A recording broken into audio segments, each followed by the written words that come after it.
காடை முட்டை வறுவல் எப்படி பண்றதுன்னு பார்க்க போறோம். வாங்க பார்க்கலாம். அதுக்கு முன்னாடி என் சேனலுக்கு மறக்காம லைக் பண்ணுங்க, ஷேர் பண்ணுங்க, சப்ஸ்கிரைப் பண்ணுங்க, மறக்காம பெல் பட்டனை கிளிக் பண்ணுங்க. காடை முட்டை வறுவலுக்கு தேவையான பொருட்கள்: நான் 2 டசன் காடை முட்டை எடுத்திருக்கேன். 3 மீடியம் சைஸ்டு பெரிய வெங்காயத்தை சின்ன சின்னதாக நறுக்கி வச்சுருக்கேன். சும்மா 1 பிஞ்ச் மிளகுத்தூள், தேவையான அளவு உப்பு, 1 டீஸ்பூன் மிளகாய்த்தூள், 1/4 டீஸ்பூன் கரம் மசாலா. இப்போ இந்த 2 டசன் காடை முட்டையை நம்ம அவிச்சு எடுத்து வச்சுக்கலாம். இதை ஒரு கொதிக்கிற தண்ணியில் போட்டு ஒரு 5 to 7 நிமிஷம் வரைக்கும் வேக வைக்கணும். இப்போ நம்ம எல்லா முட்டையும் அவிச்சு எடுத்துட்டோம். இப்போ நம்ம முட்டை வறுவல் பண்ணுறதுக்கு ஆரம்பிச்சிடலாம். இந்த ரெசிபி பண்ண ஸ்டார்ட் பண்ணுறப்ப அடுப்பை மீடியம் ஃப்ளேமில் வச்சுக்கோங்க. கடாயை சூடானோடனே ஒரு 2 டேபிள் ஸ்பூன் எண்ணெய் ஊற்றிக்கலாம். இதில் ஒரு கொத்து கருவேப்பிலை போட்டுடலாம். 3 பெரிய வெங்காயத்தை சின்ன சின்னதாக கட் பண்ணி வச்சுருக்கேன். இப்போ இதை போட்டுடலாம்.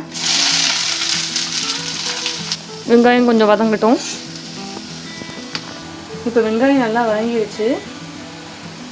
இப்போ இதில் தேவையான அளவு உப்பு, 3/4 டீஸ்பூன் மிளகாய்த்தூள், 1/4 டீஸ்பூன் கரம் மசாலா.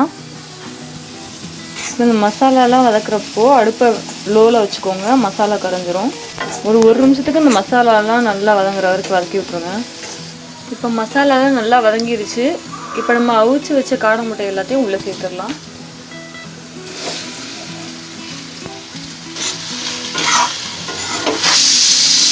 இப்போ இதில் உங்களுக்கு தேவைன்னா முட்டையை நீங்கள் கீறி போட்டுக்கலாம். அப்படி இல்லைன்னா 2 பாதியாக வெட்டியும் சேர்த்துக்கலாம். ஆனால் நான் இன்றைக்கி முழுசாக தான் சேர்த்துருக்கேன்.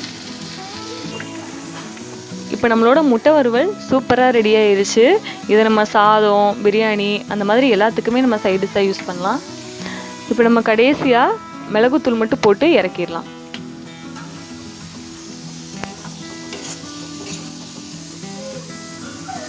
இன்னைக்கு நம்ம ஈஸியா 5 நிமிஷத்துல காடை முட்டை வறுவல் எப்படி பண்றதுன்னு பார்த்தோம். எல்லாருமே வீட்ல கண்டிப்பா ட்ரை பண்ணுங்க. எப்படி இருந்துச்சு அப்படின்றத கமெண்ட்ல சொல்லுங்க. மறக்காம சப்ஸ்கிரைப் பண்ணி பெல் பட்டனையும் கிளிக் பண்ணிடுங்க. பாய்.